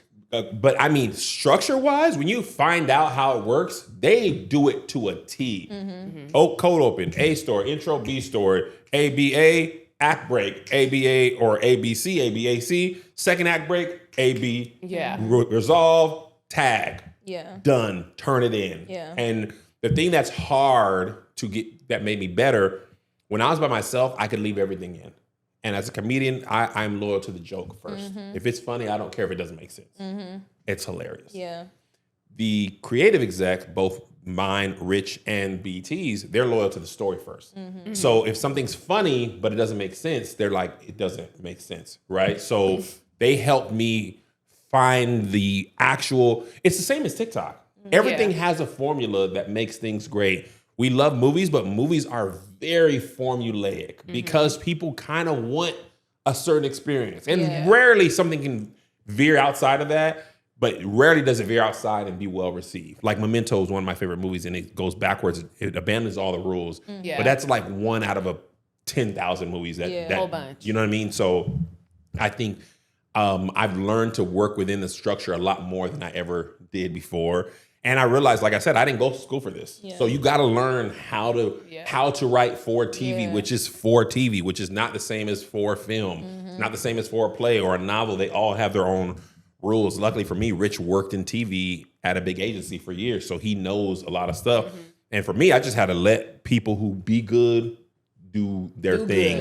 And I could, I'm responsible for the authenticity of the church, because sometimes they know TV but they don't know church. Yeah, that ain't how it would be. They was trying to pitch jokes that I was like, why are you? That would never one but laugh at that. Somebody, I remember one joke they pitched, and I said, "Oh, y'all don't love him." They said, "This character should get high and go and eat the communion crackers." I said, "Not the God I serve." You finna play with communion for real? So That's the reprobated thing mind. is, communion crackers are also nasty. They're disgusting. No one would think to eat that. He was when like, they're you should hot. shake them up like sunflower seeds. I said, y'all, you not while I'm ever alive. You would They never. will come after us. No, They'll they cancel will Churchy. and I don't feel good about it. And you can come after me for everything I believe in, but I will never do something I don't believe in Yeah. and stand by it. So I was like, and that's what I told. I might do another show where I won't be as strong, but that church stuff, I said, this is my life. Y'all not playing. I'm not playing with this. And it makes sense. And it's like something that you created from the ground up. So Yes, and it's my life, and it's from the place of love, Yeah. not like I'm not disdain. That's not how I feel about the black church. So it was a long-winded answer, but those are all. Yeah. the No, things that made me better. was exactly what I was trying to prove for you. That's what I wanted. Thank you. And I saw you made a video after watching Ryan Coogler break down his direction for Sinners, and I wanted to ask about how you came into finding your role within production, because I think that that's a very interesting topic as well. So I saw, this has happened to me twice on Ryan Coogler. Once he was talking about Black Panther, and he was talking about one of the Dora Milaje's costumes and how he had integrated green and red to represent Nigeria and femininity. And I said, man, I don't have time. And I honestly do not care about anything to that level of detail. Marvel not gonna hire me to direct. I'll be so bored. I'll be like, does it fit? It's all right. It's fine. Come on, I want to make this. Blow some shit up. Right? Yeah. And then again, when he was talking about IMAX and aspect ratios, I literally been watching IMAX movies my whole life. Had no idea why they were more expensive. I was like, this screen is huge. Yeah. Had no idea it was an aspect. Glasses. Yeah. Glasses, y'all. Fully paying for and literally never even noticed the aspect ratio was changing. So I was like, oh, that's not my thing. Like, I'm not meant to do that in that way. And then actually, before I answered it fully, my boy was like, you don't have to be a director like Ryan Coogler to be a director. Some of them are like cinematic directors. Then you have like actor directors. Some directors, because I don't like post. I edit it. Yeah. I'm on to the next thing. That's actually the most stressful thing on planet Earth. And I knew that when I worked at All Deaf. Yeah. They were like, we got to sit here and go through reaction shots. They'll shoot you. Okay, well, I didn't like that one. Oh, that one's good. We need more reaction shots. I'm like, hours and hours and hours and I hours can't of footage. do it. I'm not finna sit in here and scroll through reaction shots for my whole life. Yeah. I'm done with this. I want to make something new. Yeah. Like, so that's how I am. I realized, like, I like to start big. I like to make it. Then you go edit it. I don't, as long as things are like, oh, I know that was funny. Make sure that makes it. Yeah. But I don't move. I want to make something new now. So I think I leave it to people who love that stuff to do that stuff. And that's the editor. That could be the director. It could be a post-production supervisor. It's not me. Most important. I got a show. Yeah. Like, once I'm done with this, I want to go on stage now. Yeah. So I think the best thing is knowing what you love, spending as much time doing what you really love and are good at, and let somebody else do what they love and what they're good at. That's, to me, the best thing about it. And that's the thing about film. It's very collaborative. Yes. So Absolutely. Everybody does I think the that's part. my favorite part about working in production and working in entertainment in and of itself is the most collaborative you'll ever get. Yeah. Like, I've worked so many other jobs and it's always like you, Yes. or me. And I don't work well by myself in that type of capacity. And so, like, working in spaces where it's like, there's obviously people behind the cameras and things like that, and kind of coming together to make something brilliant, that is like the magic for me. Me and Josh and the cast from Churchy were just shooting like promo content, like Black people guest pumpkin pie and all that stuff. Yeah. And Josh was like, oh, we should shoot it like this. And then DZ was like, oh no, let's try this. Then my assistant was like, oh, but if we do this, and like, and I'm like, oh, let's. Yeah. But like that video is better because everybody had one thing funny to say, which brings me back to The Office. I was like, I kind of got discouraged because I was like, this is entirely too funny. I can't make something like that. And one of my boys was like, you don't have to. They had like 30 people in their writer's room. Yeah. One person was like, oh, it'd be funny if we threw the cat up there. And then I saw a video, somebody else was like, oh, it'd be funny if the cat then fell down. One person didn't even have that idea. And then somebody was like, it'd be hilarious if while everybody's leaving, Kevin goes and punches the vending machine and tries to take snacks out. Yeah. And I'm like, because in my mind, I've got to sit there and think of everything. every funny thing. And they're like, nah, it's like a comedian. Yeah. You can tag a joke and you can say something, and then we kind of get something going. That's how Hollywood works. And then the actors bring something to it. And that's what I loved on Churchy. Every department brought their creativity. So it's my vision overall. Rich knows how to synthesize that into a readable script. Rich and Murph, who wrote it. And then Mark and Quinn and Jasmine and Tahir, they go in like, okay, my character will do this.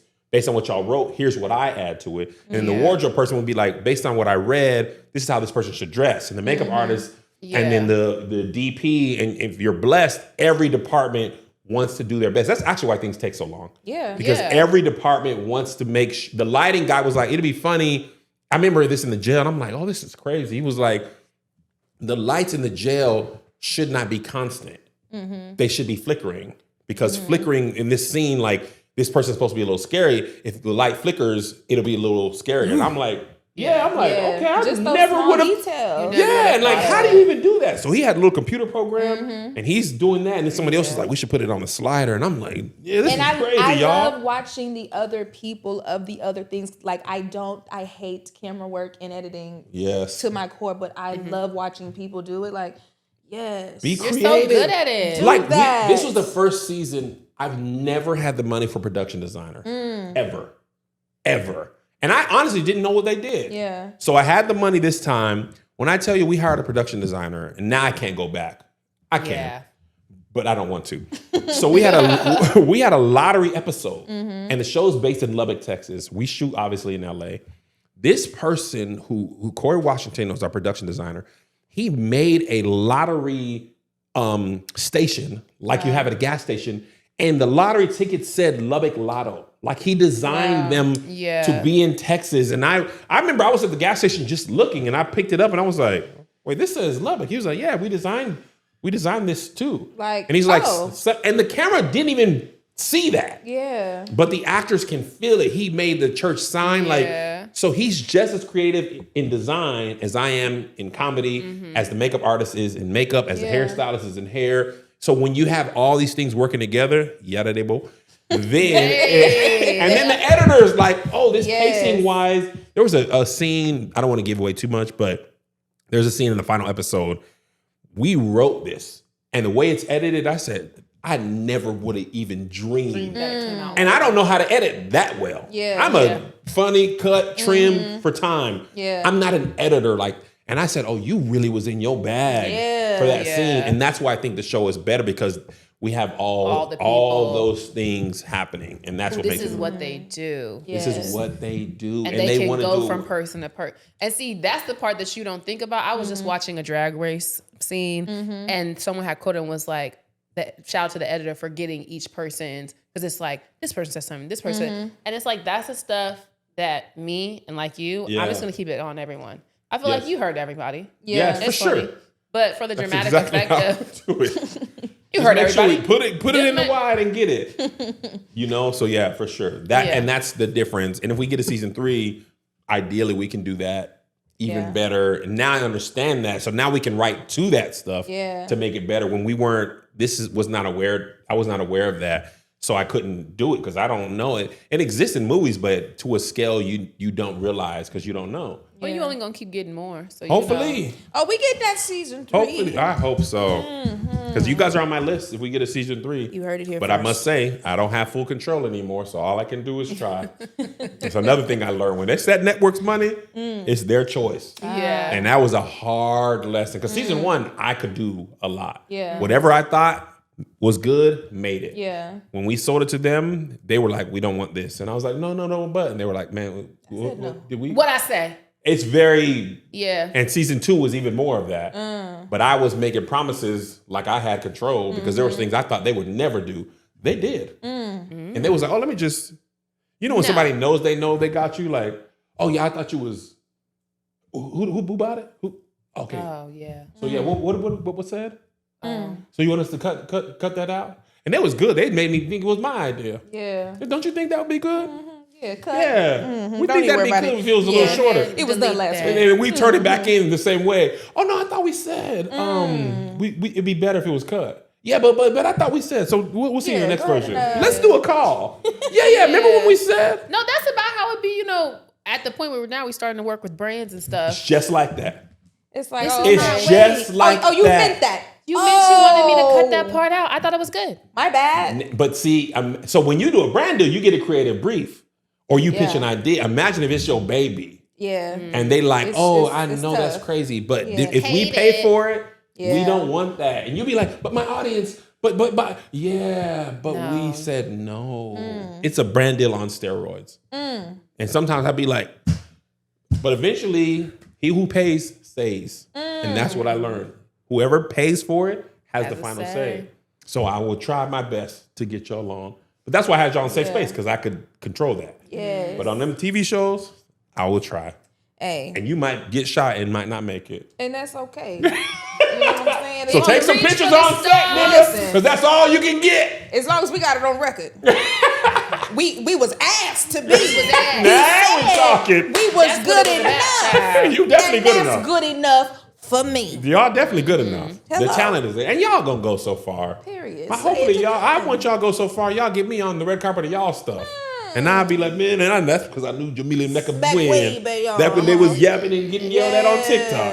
Yes, Boy, those were the days. I hope I don't sound like that at the time. You I hope probably it's will. like, You know, Like as Kermit? old blacks, there's a You know, certain When I tone. get that blue, when we get that blue around the eye. Yeah. Yes, everything starts to get elongated, a little bit Jennifer Lewis. Yeah.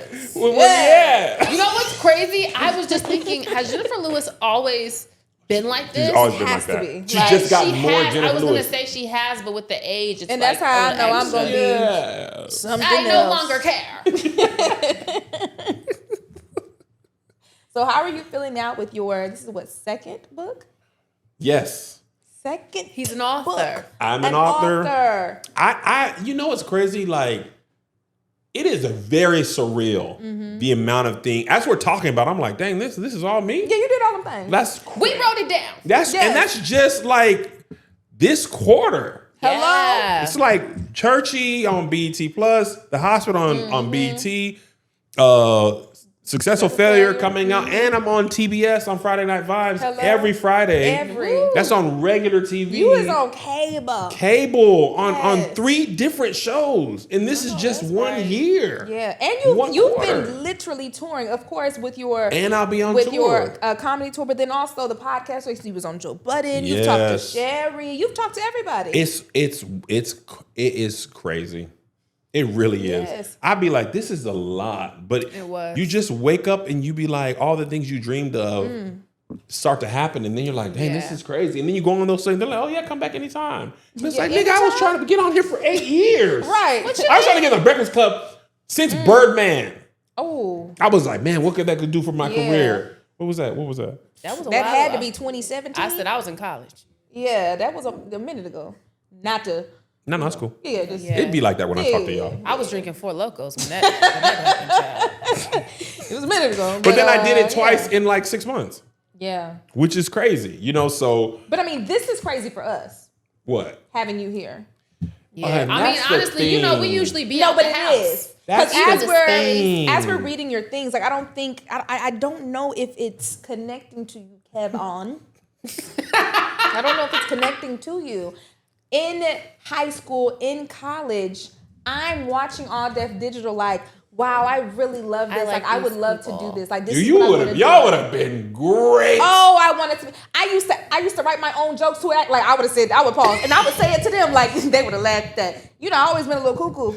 I love this. I would literally pause and be like, and add my own 2 cents like I was in the room. I was doing roast meeting. I was roasting y'all. You was Y'all in didn't- there? I Were was you in the doing room. good or I you was- detention? It was half and half.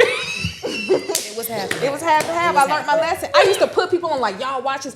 When I tell you, like I was an All Deaf Digital stan. Wow. So when you follow, I said, oh, girl, hey, hold up, wait a damn minute. I said, I'm DMing. I don't know if it's weird, but I'm sending that DM. That happens to me all the time. I don't think of myself like that. I You low key should. just. You were in the Smithsonian though. I know, The but it Smith. don't like. But it's like I'm just me. I'm just Kev. 1000%. Like I only did that video because I didn't have nothing to make that day, Yeah. and I was staying within walking distance to the thing. And I was like, I ain't been here in a minute. I'll post it, and I thought people would be like, oh yeah, that is right. Tab didn't know, and Tab's a Yeah. poster, and she said, Kev, you in the what? Yeah. But I hadn't been since like 2018 or 19.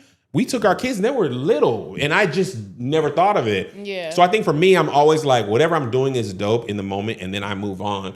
And the crazy thing about All Deaf is like, that happens to me a lot. With Yeah. creators y'all age, like, I don't think sometimes even with Tahir and like that whole experience, to Jamila's point, it was setting in post the whole situation because now you at home and you like, whoa.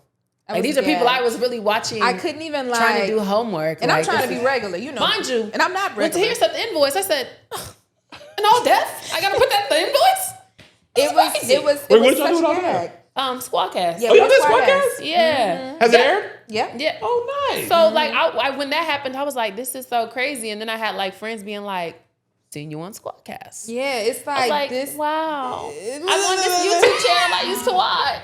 And then y'all just be expecting me to act regular. Okay. And then y'all, the best part about it is, one, I would have never thought y'all were thinking about it. And then y'all get on set and absolutely deliver. And I'm just like, I did come to play. Well, you know. listen, them feet might not touch the ground, but that talent does.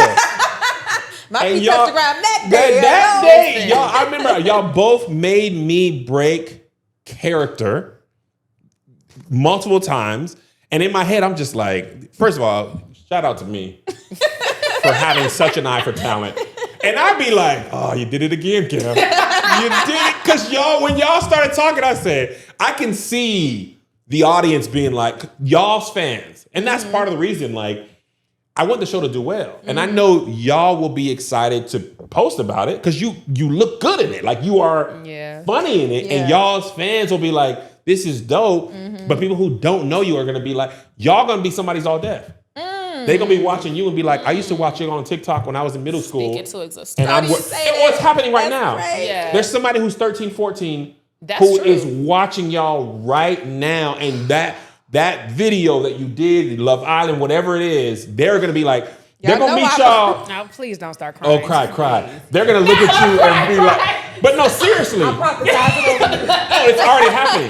Like, that's crazy. It's already happening because you are just doing what you're meant to do. And somebody is going to be inspired by you. And they're going to be 10 years younger than you. And you're going to be like, when I was in middle school, I was watching y'all do your Michael Jackson video. And I was watching you yap. And now we're working together. And they're going to be like, I can't believe this is happening. You're Jamila. You're Mecca. Or y'all are together. I'm on y'all set. Like, it's already happened. Because it was happening for me. And I never knew. Like, Tony Stadavici, I ran into him at DreamCon. And I'm like, you're hilarious. He was like, I grew up on you. And I'm like, Yeah. Because I was just at work. That was my job. Yeah. But you know what's crazy? That's how, when I was making TikToks, I think that's why it also was so sporadic because I was just at work. Yeah. I feel like the people who was really just at work do be taking it so far because you're just like, I'm just doing this. Yes. I'm just doing. We were just doing that. Yeah. The funny thing about it, the golden age of all deaf was that, what you were mentioning, that's because we ran out of money.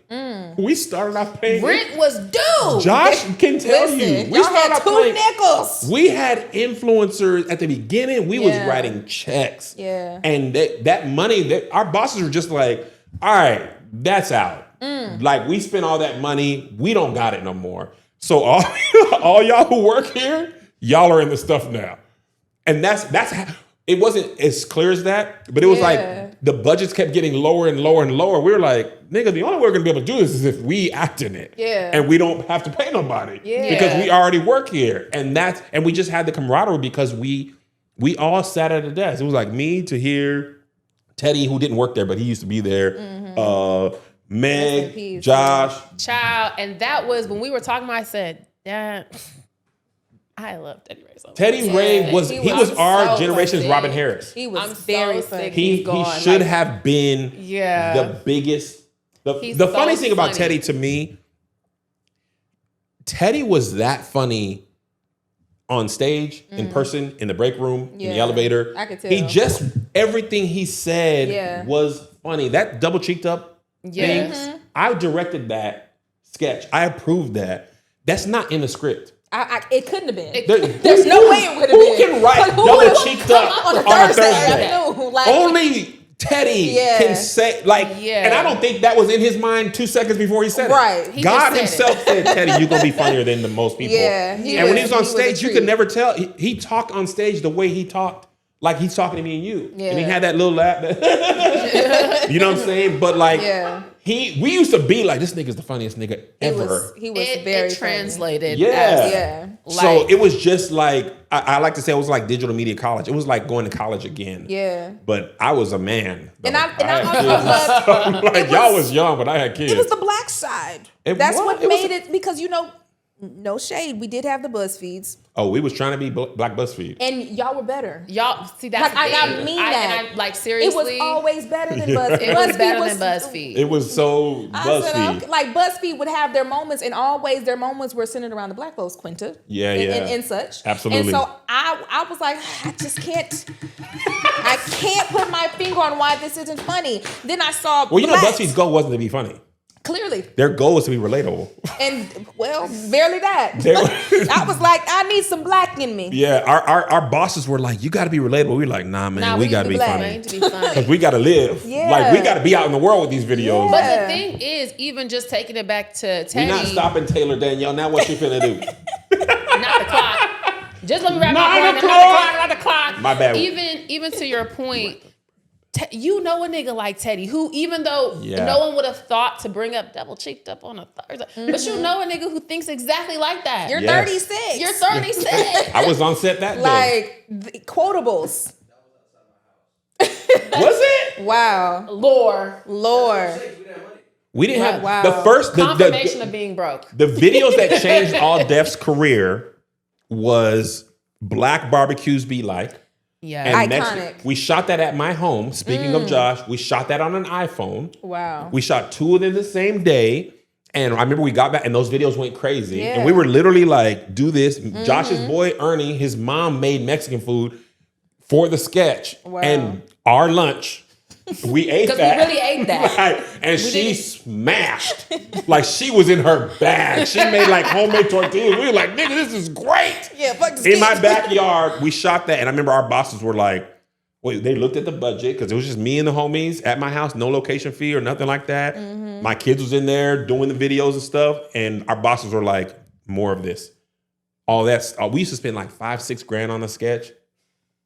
$7 grand, 10 grand on a sketch, a sketch. That's insane. And then them videos started to be like $200-$300. There was like Yeah. more than $200-$300. Yeah, I less bet. than the other I thing. bet. Exactly. Yeah, and then Great Taste, Roast Me shows that Yes. you can make 6 episodes in a day. And low-key, that's I learned that, and then I did that same thing with KevOnStage Studios. I do that today with Patreon. Like that's why I say it was like. But it was college. relatable because those are the shows that remind you of like when you were at the lunch table or when you're sitting with your friends and when you're like, so y'all had the formula. Yeah. You just delivered it like you said how y'all do it. Yeah. And it was natural and it wasn't overproduced. It wasn't over-directed, overwritten. You could tell that y'all had a rough idea. And y'all just I know. Y'all ran said, with it. oh, them niggas said we gonna just do this. For The real. things that would come out y'all mouth, I'm like, this is my kind of show right here. Low-key, Great Taste is Foolish. like a podcast. Yeah. It's really just a podcast. Yeah. Like we just chopping it up, and you feel like you're a part of the homies because you really are. Yeah. We was friends for real. We would Yeah. go sit at our desk and be like, nigga, I wish I would have thought of that. Yeah. Or they really cooked me on that. And then we would go Yeah. eat lunch and